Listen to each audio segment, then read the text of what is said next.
Hi, I'm Annie Botticelli, and this is the Storyteller Forecast for Virgo for June 2015. Go to my website, aspiritualspark.com, or click on the link below this video to see more about my personal live coaching, also to see more about my 28-day virtual coaching program called Shine, which is available on a sliding scale, making it accessible. And while you're there, sign up for my free email newsletter and become part of my community.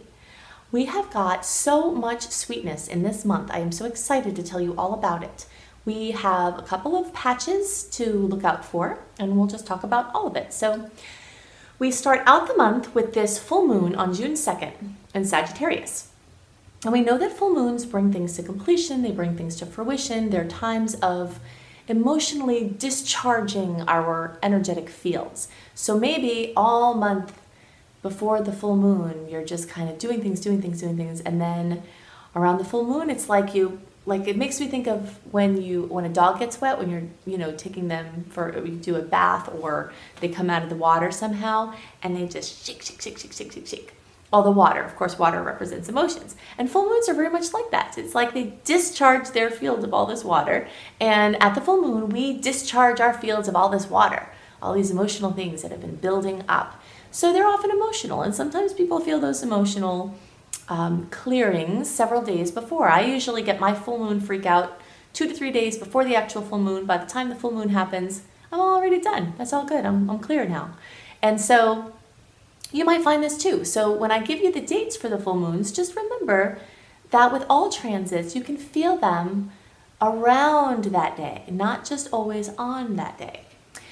Okay, so this full moon is going to happen for some of you in the 4th house of home. So fullness, completion, something happening, a home matter, a family matter, something involving a house, or something involving real estate or home related. If you work in a field where there's, you're working involving people's homes, decorating or something like that, it could be related to work that way, because work is related to homes.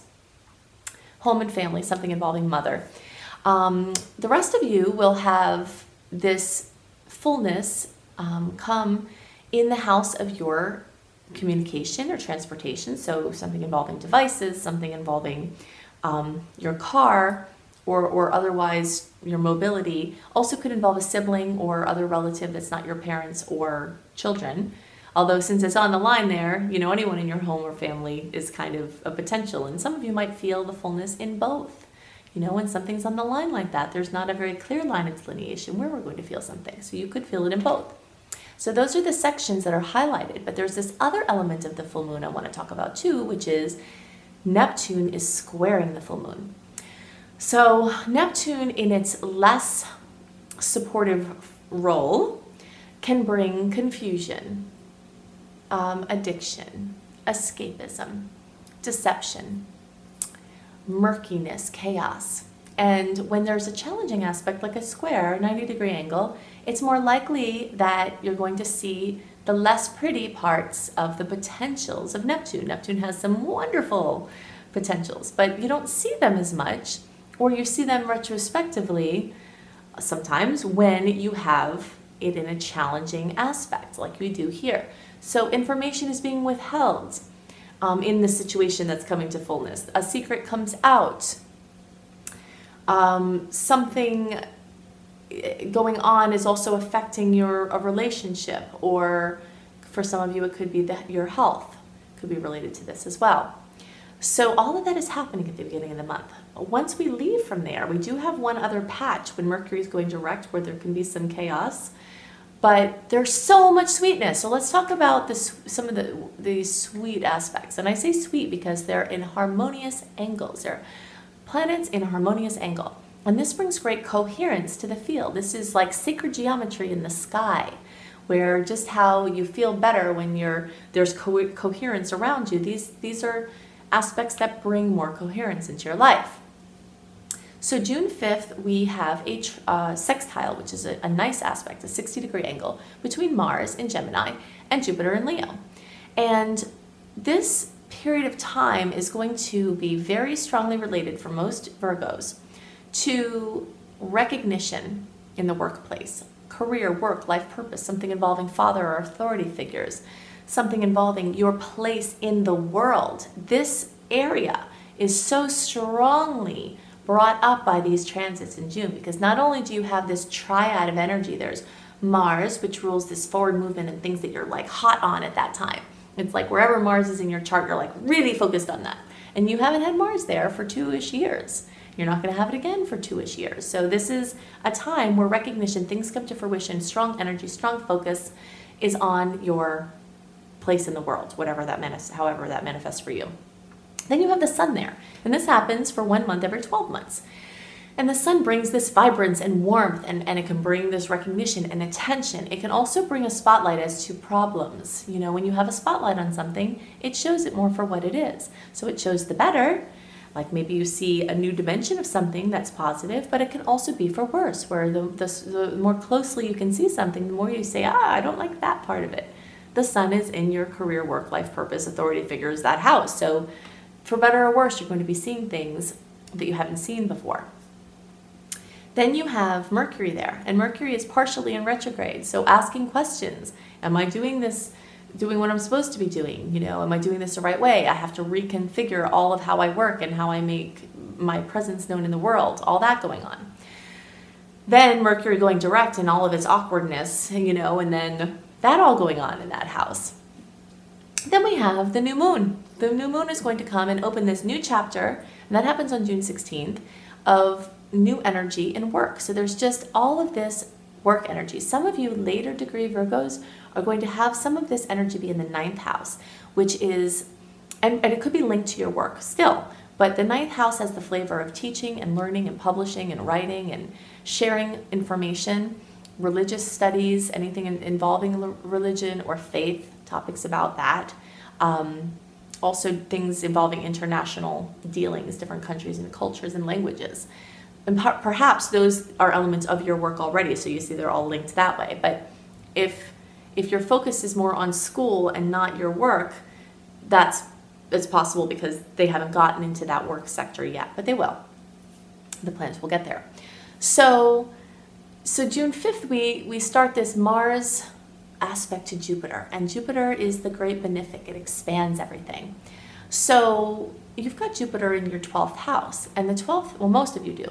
The 12th house is the house of things behind the scenes. It's the house of intuition. So some of you, your inner work may really start to show up big time in your place in the world, things that you've been doing on the less seen levels. And that's either spiritually or physically or with a work project, if something has been behind the scenes or someone working behind the scenes on your behalf can come out and bring this wonderful fruition.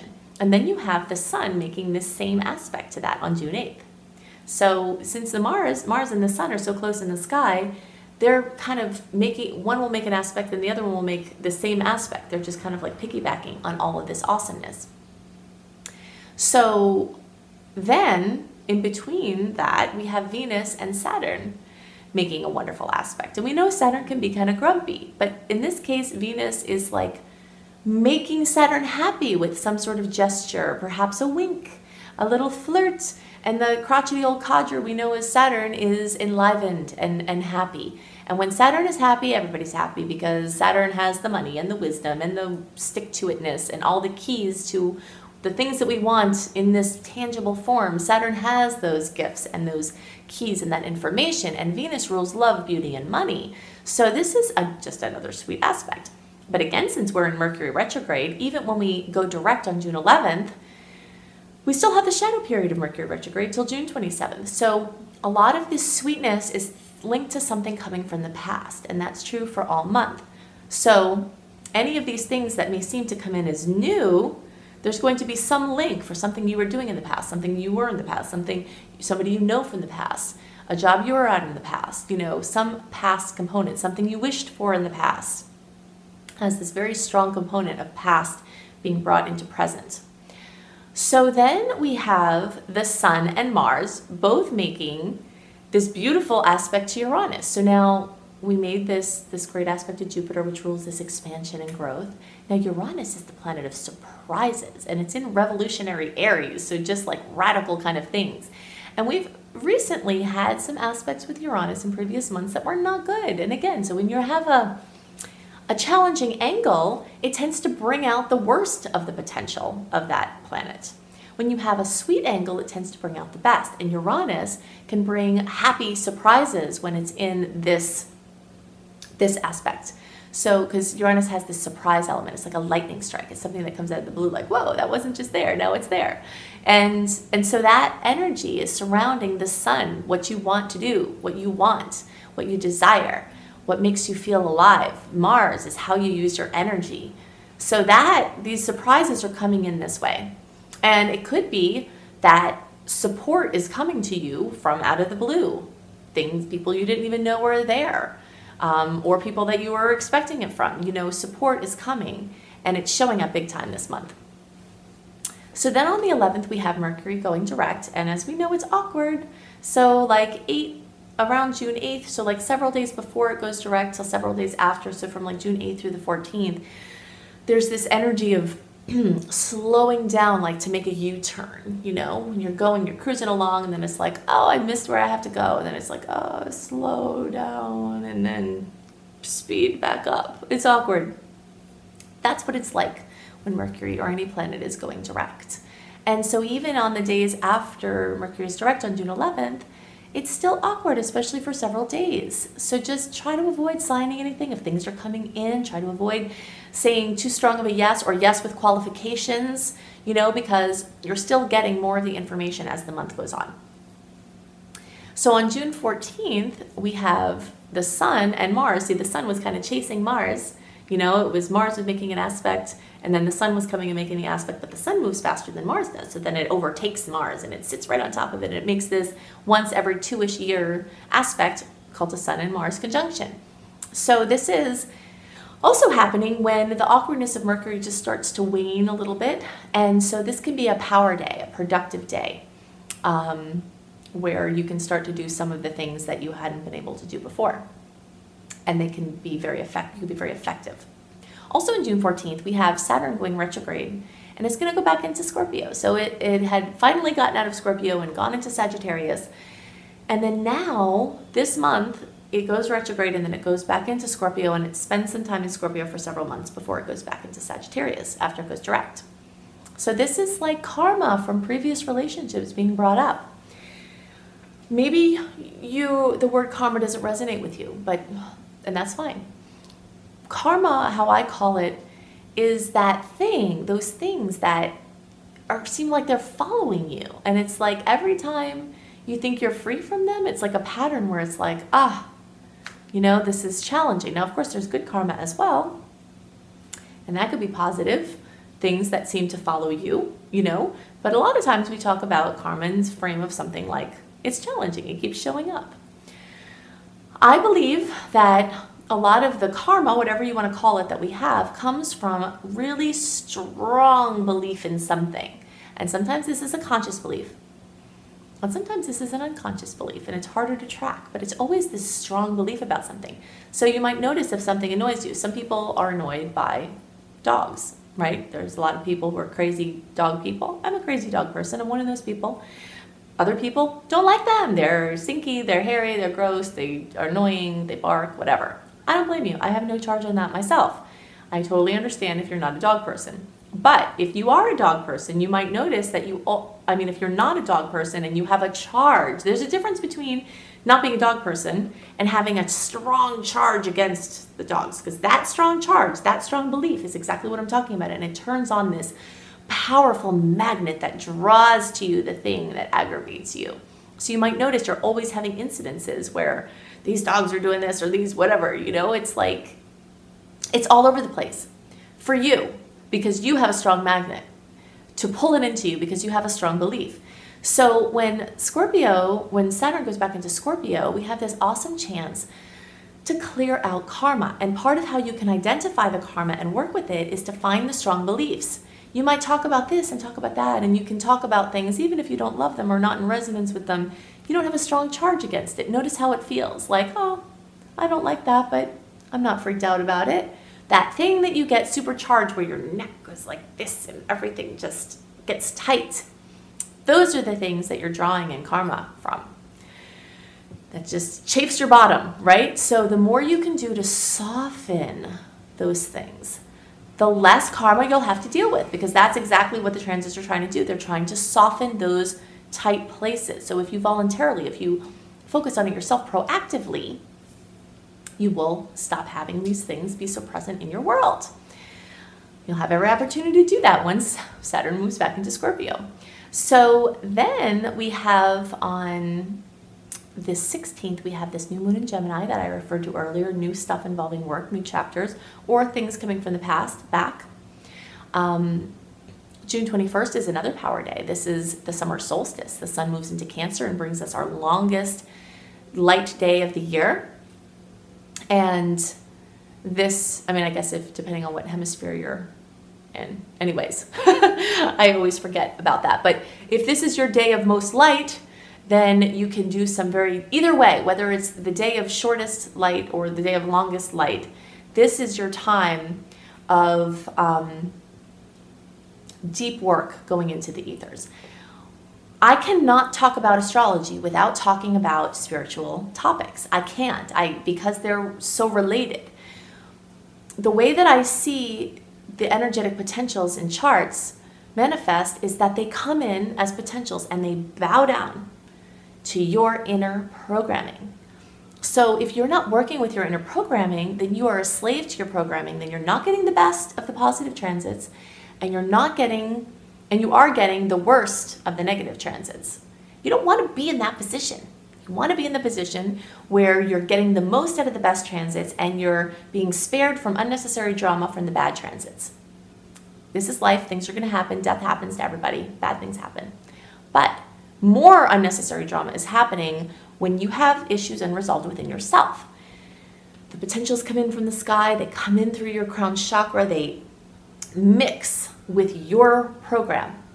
They get reflected out into your world through your lens, the distorted lens of your inner way. And then they're pushed out into your life. So if there are things about your life that you want to be different, you have to work on the inside. And then you can adjust how they're coming through you. So the 21st is a great time to do inner work, is what my point is. And on the 22nd, we have this beautiful transit. So we had the sun and Mars making these great aspects to Jupiter, and then making these great aspects to Uranus. And now Jupiter and Uranus make this great aspect to each other, which they kind of have been since Jupiter went into Leo last summer. But it's gotten tighter and then waned, and now it's full on. We are the planet of expansiveness and growth and optimism. In this sign of vibrant creative expression, and children and creativity is making this gorgeous major sacred geometry angle, sacred geometrical coherent angle with Uranus. It's a trine, it's a 120-degree angle. And Uranus is in this revolutionary energy of Aries, this radical energy. And this is going to bring in some awesome things for a lot of people. So again, with Uranus involved, there's going to be a surprise element to it. Even if you're intuitive and you saw it coming, you're somehow going to be surprised by it. That's the nature of the transit. Then the 28th and the 29th of June, we have Venus now making the same pretty angle of 60 degrees this time with Uranus. So again, surprises with money, love, beauty. This is just like crazy awesome potential. So I hope it manifests for you in wonderful ways. If you want some help navigating your astrological waters or understanding your wiring so that you can shift it, I would love to help you with that. Go to my website, aspiritualspark.com, and see about a personal live coaching session. Or you can check into my sliding scale 28-day virtual coaching program called Shine, which I put together based on my experience of looking at thousands of charts of people all over the world over an extended period of time and seeing what the commonality is between us as humans. We all have our stories, we have our languages, we have the places where we live, the things that are our daily reality. But the things we're working with as humans are the same. And everybody wants pretty much the same things. And Shine is based on the commonality and what I see people get stuck with over and over and over again, and how you can free yourself from that. So check it out. And while you're there, sign up for my free email newsletter. And I hope you have a wonderful June. I'll see you next month.